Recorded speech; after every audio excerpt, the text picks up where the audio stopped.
et ceux qui rêveraient de rentrer au paradis, et j'en fais partie. Allahumma rzuqna al-jannah. Oh, combien sont celles et ceux qui rêveraient de profiter des délices du paradis, des rivières du paradis, des fleuves du paradis, des palais du paradis. Oh, combien sont celles et ceux qui rêveraient de voir leur Seigneur Tabaraka wa Ta'ala, qui est la plus belle récompense, voir leur Seigneur Tabaraka wa Ta'ala au paradis. Oh, combien sont celles et ceux qui rêveraient de gagner le plus haut degré du paradis, qui est Al-Firdaus Al-A'la. Mais oh, combien sont celles et ceux qui n'ont pas compris que le paradis, Wallahi wa Rabbil Kaaba, il ne se gagne ni avec une apparence qui serait en contradiction avec notre pratique religieuse, ni avec des dinars, ni avec des dirhams, ni avec des euros, ni avec des dollars, ni avec un nombre de fans, ou avec des comptes Insta, ou je ne sais quoi encore. La marchandise d'Allah, elle est trop chère. Le prophète alayhi salatu wassalam a dit « Ala inna sil'ata Allahi ghaliyah, ala inna sil'ata Allahi al-jannah » Allah, Allah. Il dit la marchandise d'Allah, elle est très chère, la marchandise d'Allah, c'est le paradis. On gagnera le paradis que si et seulement si on arrive à gagner la clé du paradis. C'est quoi la clé du paradis? Elle est mentionnée clairement dans un verset coranique de manière explicite, sans aucune ambiguïté, dans Surat Fussilat. Mais malheureusement, beaucoup ont réussi à acquérir cette clé, mais c'est une clé qui n'est pas complète. Pour vous donner une image, c'est comme s'ils avaient une clé, et peut-être j'en fais partie, mais sans les dents de la clé. Vous savez, une clé, il faut qu'elle soit complète et adaptée à la porte qu'on veut ouvrir afin de pouvoir ouvrir la porte. Sinon, c'est un morceau de métal. C'est une clé de manière apparente, mais elle n'a pas toutes les caractéristiques requises pour ouvrir la porte. Et c'est un peu à l'image du comportement de certains musulmans qui, je ne dirais pas, ils sont incomplets dans leur pratique pour ne vouloir rabaisser personne, mais quelque part on pourrait le dire et vous allez le comprendre. C'est comme s'ils avaient pris une partie du verset que je vais vous citer et ils ont délaissé l'autre partie du verset. Donc ils ont une pratique qui est incomplète parce qu'ils n'ont pas complété la lecture profonde et l'application du verset coranique que je vais vous citer. Pourtant c'est la clé du paradis. Et Allah nous le rappelle clairement dans le Coran quand il dit « Innal ladhina qalu rabbuna Allah ». Ok, sur ça on est d'accord. Certes, ceux qui ont dit « Notre Seigneur est Allah ». D'accord. Celles et ceux qui ont dit « Rabbuna Allah ». Notre Seigneur est Allah. Et là, beaucoup ont sauté une partie du verset, ils sont passés directement à la fin du verset coranique. Et je vais sauter, d'accord, volontairement la partie, et on va revenir sur cette partie que j'ai sautée. Et là, vous allez tout comprendre. C'est comme s'ils avaient lu le verset de manière incomplète, c'est comme s'ils avaient lu le verset de manière suivante. « Innal ladhina qalu rabbuna Allah » Certes, celles et ceux qui ont dit « Notre Seigneur est Allah », les anges descendront vers eux pour leur annoncer, de manière résumée, le paradis. Avant cela, il y a quelque chose si tu veux le paradis.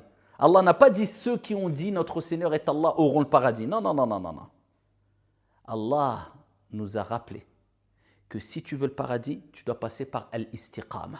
Ni plus ni moins. Cherche pas à comprendre. Cherche pas plus loin. C'est aussi simple que ça. Mais où est l'istiqama? Dans le comportement de certaines personnes aujourd'hui quand ils sont en totale contradiction avec ce qu'ils disent dans leur pratique. Mon Seigneur est Allah, mais il n'y a pas d'istiqama à travers ton comportement, cher frère, chère sœur. Et je parle pour moi le premier. C'est quoi l'istiqama? C'est ce qu'on demande dans toutes les prières. Dans chaque prière, tu as oublié ou tu n'as pas pris conscience que tu demandais l'istiqama. Quand tu récitais Surat al-Fatiha, tu fais une invocation et tu dis « Ihdina as-sirata al-mustaqim ». À chaque fois, Allah Azza wa Jal t'a ordonné de lui demander à chaque prière al-istiqama, c'est-à-dire le droit chemin, la droiture. Guide-nous dans le droit chemin. C'est-à-dire de rester sur la voie qui mène vers le paradis. On peut avoir des pannes sur la route quelquefois, on peut quelquefois se tromper de chemin, mais ne fais pas marche arrière. Ou bien n'avance pas pendant 1 kilomètre et ensuite tu t'arrêtes et tu recules pendant 30 kilomètres en arrière. Non, non, non. Reste sur le droit chemin qui mène vers le paradis avec régularité. C'est ça l'istiqama. Ihdina as-sirata al-mustaqim. Vous imaginez peut-être que vous êtes en train de faire cette invocation dans chaque prière tout au long de votre vie alors que vous êtes déjà dans le droit chemin. Mais pourquoi Dieu veut qu'on répète cette invocation? Ihdina as-sirata al-mustaqim. guide-nous dans le droit chemin. Qu'on continue à demander à Allah al-istiqama, la droiture, le droit chemin, d'être sur le droit chemin, d'avoir cette constance, d'avoir cette régularité, d'avoir ici que ça soit compatible avec notre croyance, c'est-à-dire nos faits et gestes. Parce que même quand tu es dans le droit chemin, tu as toujours besoin de demander à Dieu de te laisser dans le droit chemin parce que personne n'est à l'abri d'être égaré.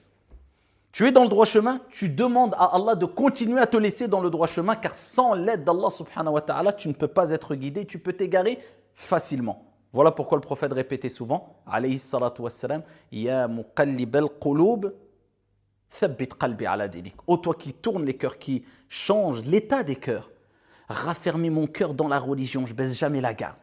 Donc revenons au verset coranique qui est la clé du paradis. Et prenons-le de manière complète. Inna alladhina qalu rabbuna Allah, thumma istaqamu, tatanazzalu alayhimul malaikatu alla takhafu wa la tahzanu wa abshiru. Eh bien ceux qui ont dit mon Seigneur est Allah, et ensuite ils ont appliqué ce qu'ils ont dit avec la bouche. Ils se sont tenus sur le droit chemin. Il n'y a pas de paradoxe entre ce que je dis et ce que je fais. Je ne vais pas dire j'aime Allah, surtout à l'ère des réseaux aujourd'hui, et tout de suite après, je vais montrer une contradiction totale et complète avec ce que j'ai dit. J'aime Allah, mais regardez ce que je montre. J'expose mes péchés, j'expose mon mal. N'avons-nous pas honte d'exposer nos péchés? Alors, faire des péchés, tout le monde en fait. Mais exposer ses péchés, en faire la promotion, s'en vanter, n'avons-nous pas honte? Alors que le prophète, alayhi salatu wassalam, il nous dit, au jour de la résurrection, Allah subhanahu wa ta'ala couvrira de par sa miséricorde son serviteur et il lui fera reconnaître les péchés qu'il a commis et le serviteur reconnaîtra ses péchés puisqu'il aura avoué ses péchés.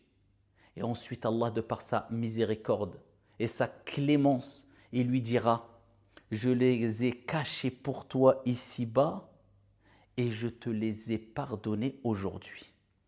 Allah cache nos défauts, cache nos péchés et nous les pardonnera, incha'Allah, si on vient vers lui avec un repentir sincère et on fait des efforts et on ne s'en vante pas, pour que nous, aujourd'hui, on ne les cache pas et on les expose sans aucune gêne et aucune pudeur. Nous sommes tous des pécheurs, mais soyons des gens raisonnables et intelligents et respectueux de notre Seigneur Tabaraka wa Ta'ala. On ne se vante pas d'une chose que Dieu n'aime pas. On ne se vante pas d'une chose que Dieu déteste. Mais on essaye de se réformer et de cacher ses propres défauts en faisant des efforts pour ne plus les recommencer.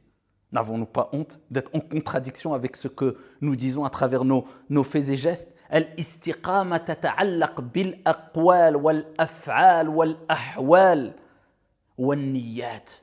Al-istiqama, la droiture, eh bien, elle est liée à quoi? Elle est liée aux intentions. Il faut que tu aies une intention sincère, mais aussi aux paroles. Il faut qu'on voit al-istiqama, la droiture, quand tu parles, mais aussi à travers les situations dans lesquelles tu es, à travers ton comportement. C'est ça l'istiqama. On voit la droiture en toi. Quand tu parles, mais pas de contradiction. Oui, j'ai Allah dans mon cœur, j'aime la religion, l'islam est dans le cœur, et à côté, je suis en totale contradiction. Mais quel être humain te croira si tu prétends l'aimer et par contre tu fais des choses qu'il n'aime pas, ou tu lui fais du mal, ou bien tu ne lui prouves pas ton amour? Il dira, prouve-moi, je veux des actes.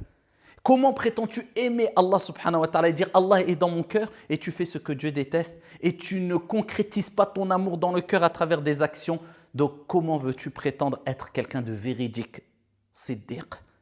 Ça c'est du pur mensonge et c'est une forme d'hypocrisie. Innal ladhina qalu rabbuna Allah. Et regardez le fruit. Ceux qui ont dit mon Seigneur est Allah. Donc ils disent, ils proclament je suis croyant, je suis musulman. Thumma istaqamu. Au mieux, en faisant le maximum d'efforts, se tiennent sur le droit chemin. Ils sont réguliers dans l'apprentissage du Coran, dans la lecture du Coran, dans la prière, dans la relation avec Allah, dans le bon comportement avec autrui de manière générale, dans la sincérité, dans la modestie, etc., etc. Thumma istaqamu. Qu'est-ce qui leur arrivera? Qu'est-ce qui se passera? Tatanazzalu alayhimul malaika. Allahumma ja'alna minhum. Ya Allah, compte-nous parmi eux. Les anges descendront vers eux. Allah takhafu wa la tahzanu. Les anges les rassureront. À quel moment? Au moment de ta mort et au jour de la résurrection. Allah. La personne sera paniquée après sa mort, aura peur, seul, face à elle, ses actions, ni parents, ni enfants, ni biens, ni argent, rien du tout, oublié après quelques jours, à ce moment-là, les anges viendront. Et pour ceux qui se sont tenus sur le droit chemin régulier, se sont accrochés, ils ont glissé, ils ont fauté, ils ont fait des erreurs, mais toujours ils ont fait des efforts pour se relever et continuer fièrement, sagement, intelligemment à suivre le chemin de la droiture. Les anges viendront, Allah takhafu wa la tahzanu, n'ayez pas peur pour ce qui va venir par la suite. Wa la tahzanu, et ne soyez pas affligés comme on dit al-mufassirun, les exégètes, sur ce qui s'est passé dans le passé. Ce qui est passé, khlas, ne vous affligez pas. Allah takhafu wa la tahzanu wa abshiru bil jannati allati kuntum tu'adun. Et recevez la bonne nouvelle du paradis qui vous a été promis. Nahnu awliya'ukum fil hayati dunya wa fil akhirah. Nous sommes vos alliés ici-bas et dans le delà. Les anges sont tes alliés. Voilà, tu as gagné le paradis. Pourquoi? Parce que tu t'es tenu sur al-istiqama, la droiture. Et tu ne t'es pas arrêté à la première partie du verset coranique. Mon Seigneur est Allah, j'aime Allah, regardez, je suis musulman. Et à côté, il fait tout et n'importe quoi ouvertement. Un peu de retenue. Man aasha ala shay'in mata alayh, wa man mata ala shay'in bu'itha alayh. Comme il est dit, celui qui vit sur une habitude, il mourra sur cette chose-là, sur cette habitude, sur ce comportement-là. Et celui qui meurt sur une chose ressuscitera devant Allah subhanahu wa ta'ala dans cette même situation. Celui qui meurt dans une situation, il ressuscitera devant Allah dans cette situation-là. Si tu avais l'habitude de faire du bien, Dieu fera que tu mourras sur une bonne action. Et tu ressusciteras devant Allah sur une bonne action. Et si c'est l'inverse, tu connais la suite. Donc pose-toi la question. Est-ce que tu as l'habitude de faire du bien? Est-ce que tu es prêt à mourir sur ce que tu es en train de faire et ce que tu as pour habitude de faire? Si la réponse est positive, alhamdulillah, demande à Allah de te raffermir sur le droit chemin en répétant avec un cœur présent Ihdina as-sirata al-mustaqim, guide-nous vers le droit chemin. Si ce n'est pas le cas, réforme-toi, personne n'est parfait, qu'Allah nous guide. Wallahu a'lam, wassalamu alaikum.